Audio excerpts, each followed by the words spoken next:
السلام علیکم ورحمت الله وبرکاتو. دا زموږ ستاسو هغه سپین ږیری بابا جان دی چې په دې کنډواله کور کې یعنې داسې ژوند کوي چې ډېر د غربت ژوند کوي. بل پر موږ حق لري. نن ورځ راغلو یعنې میاشتې پوره شي راځو خو ډېر وخت کې نه یو راغلي ورته خبر نه دی.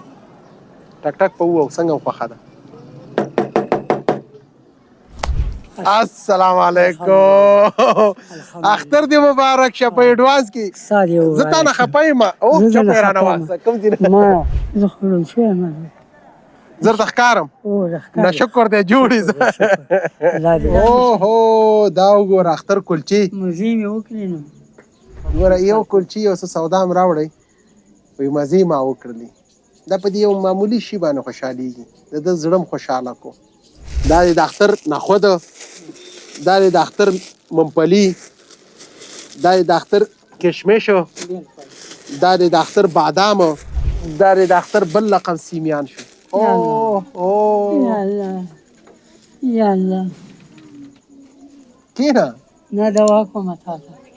یا الله دې درجې بلندي، یا الله دې خوشحالي نصیب، یا الله جنت فردوس کې نصیب وکړه.